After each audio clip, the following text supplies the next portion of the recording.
नान्यं गुणेभ्यः कर्तारं यदा द्रष्टानुपश्यति गुणेभ्यश्च परं वेत्ति मद्भावं सोऽधिगच्छति।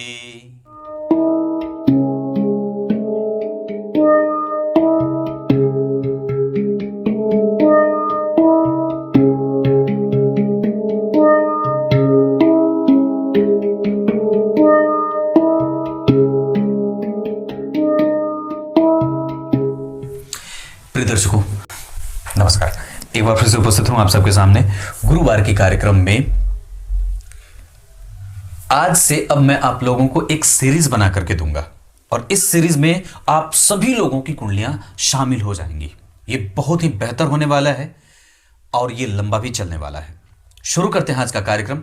आज मैं आप लोगों को बताऊंगा चंद्रमा से बुध का संबंध कैसा है। मतलब चंद्रमा जहां बैठे हैं वहां से ये ग्रह, और इन सभी ग्रहों में से सबसे द्रुतगामी ग्रह जो है वो चंद्रमा ही है। वो सर्वाधिक जल्दी जल्दी राशियों का परिवर्तन कर लेते हैं और वो सबसे ज्यादा हम मानवों को प्रभावित भी करते हैं। इसी वजह से जो राशिफल का निरूपण किया जाता है वो चंद्र कुंडली से ही किया जाता है, चंद्रमा से ही देखा जाता है। चंद्रमा मनसो जातस मनस्तु हितगु आदि आदि शब्द चंद्रमा के बारे में बताए गए हैं और उनसे ही विभिन्न ग्रहों की सापेक्ष दूरी बना करके व्यक्ति के लिए उस दिन की कुंडली बनाई जाती है या उसे आज का राशिफल कहते हैं। पर वस्तुतः वो कई बार बहुत ज्यादा आज के समय में राशिफल व्यावसायिक प्रवृत्ति को धारण कर चुका है। वो प्रत्येक व्यक्ति के लिए अलग अलग सा परिणाम देता है और प्रत्येक व्यक्ति के लिए अलग अलग परिणाम देने के साथ साथ अलग अलग गणनाएं भी खोजता है जो प्रत्येक व्यक्ति की परिस्थिति और उसके कर्म के आधार पर तय होती है। आप एक साथ अगर राशिफल बना रहे हैं तो सोच के देखिए कि आपने मेष राशि वालों के लिए अगर एक राशिफल बताया तो सभी मेष राशि वालों के लिए बता दिया, लेकिन इसका अर्थ यह नहीं होता है कि वो राशिफल जो आप बता रहे हैं वो प्रत्येक व्यक्ति पे यथावत लागू हो।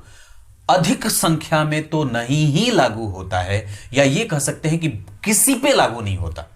वो सिर्फ और सिर्फ व्यूज बटोरने का एक प्रक्रम भले हो सकता है। शुरू करते हैं आज का कार्यक्रम।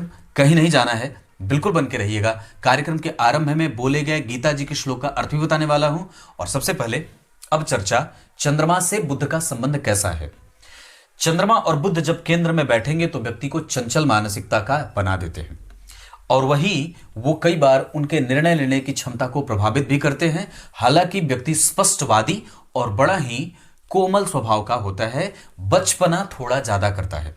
चंद्रमा से धन भाव में बुध हमेशा ही धनदायक और प्रेरित करने वाले होते हैं, व्यक्ति को लक्ष्य का निर्धारण करने के लिए अग्रसारित करने वाले होते हैं।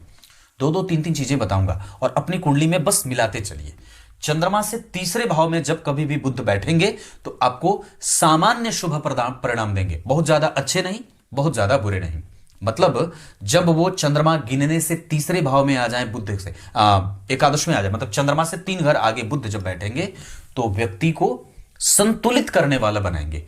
अब उसके भाग्य का लाभ उसको मिलने लगेगा। और एक चीज और भी बढ़िया होगी कि चंद्रमा चाहे जिस भी भाव में बैठे हों, उससे 3 घर आगे अगर बुध बैठेंगे तो आपको वो सामान्य शुभ परिणाम देंगे। सामान्य मतलब मैंने ऐसा निशान लगाया है।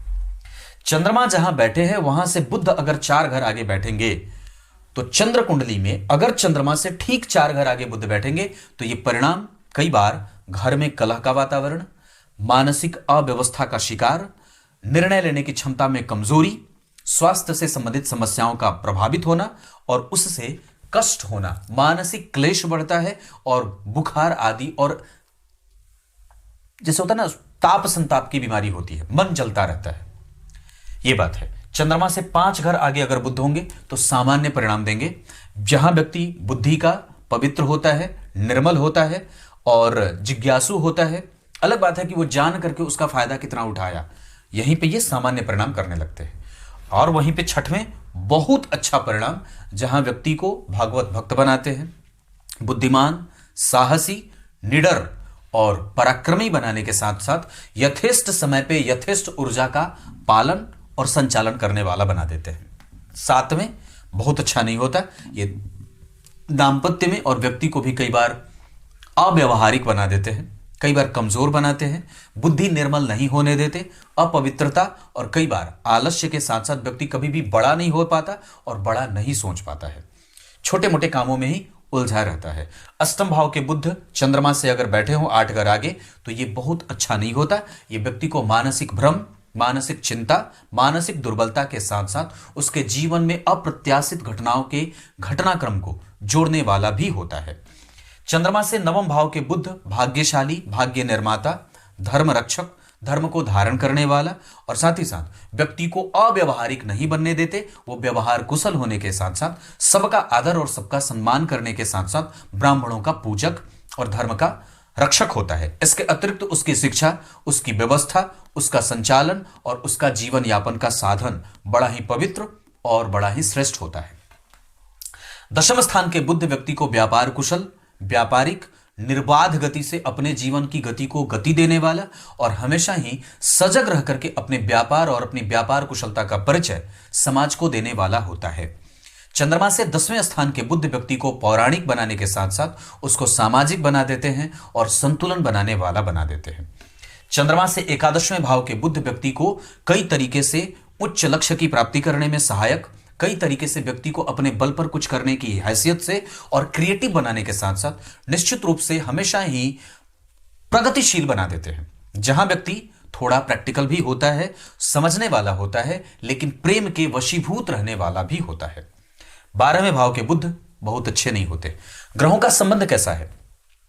द्विद्वादश, द्विद्वादश, तृतीय एकादश, ये तृतीय एकादश, चतुर्थ दशम, चतुर्थ दशम, पंचम नवम, पंचम नवम, सप्तक, समसप्तक जिसको बोलते हैं, षडाष्टक, चंद्रमा से 8वें इधर, और ये सकट योग भी कहते हैं। ये केंद्र का संबंध, ये नवम पंचम का, ये तृतीय एकादशवा का, ये द्विद्वादश का, मतलब द्वादश, इसे ग्रहों का संबंध कहा जाता है। इसे ऐसे पुकारा जाता है, ग्रह से दूसरा तो द्विद्वादश, 12वें है तो द्वादश, तृतीय तो तृतीय एकादश, मतलब इस ग्रह से ये एकादश में और इस ग्रह से ये तृतीय, इस ग्रह से ये केंद्र में, तो चतुर्थ दशम या केंद्र, तो चतुर्थ हो गए तो केंद्र, 10वें चल गए तो चतुर्थ दशम, चतुर्थ दशम, नवम पंचम यानी कि पंचम और यहां से नवम, तो चतुर्थ ये रहा, नवम पंचम, षडाष्टक या शकट 6वें भाव में है ना, ये 6वें चले गए और ये 8वें चले गए, तो ये षडाष्टक हो गया। ये सम सप्तक, मतलब उसके ठीक आमने सामने समान है और 7वें है, तो ये ऐसे होता है।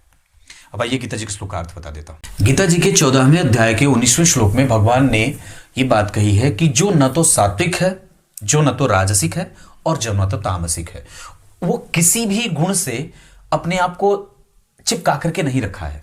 मतलब उसके ऊपर सात्विकता का मतलब शुद्ध होता है, प्योर, राजसिक का मतलब होता है उलझा हुआ और सुख के साधनों से चिपका हुआ, तामसिक मतलब दुनिया में किसी से कोई मतलब नहीं, मुझे भरपेट खाने दो, दूसरे का भी हड़प करके रख लो, और हिंसा से ग्रसित है, प्रमाद से ग्रसित है, क्रोध से ग्रसित है, वो तामसिक है।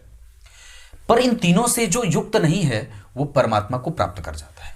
वो भगवान उसकी इच्छा रखते हैं कि ऐसा ही भक्त मुझे चाहिए जो न तो सात्विक है, जो न तो राजसिक है, जो न तो तामसिक है। वो किसी भी, क्योंकि भगवान त्रिगुणातीत है, तो जो त्रिगुणातीत है वो त्रिगुणातीत को ही ढूंढेगा, और प्रकृति जो है वो अपने ही तरीके के व्यक्ति को ढूंढती है, जीव को ढूंढती है। तो जीव और जीव के अंश, जीवात्मा और जीव का जो परम तत्व है, जो जीव से, जिससे जीवों की उत्पत्ति हुई, तो वो कौन है? वो है एकमात्र पारब्रह्म परमेश्वर, जो सच्चिदानंद स्वरूप और त्रिगुणातीत है, जो तीनों ही गुणों से अतीत है, परे है।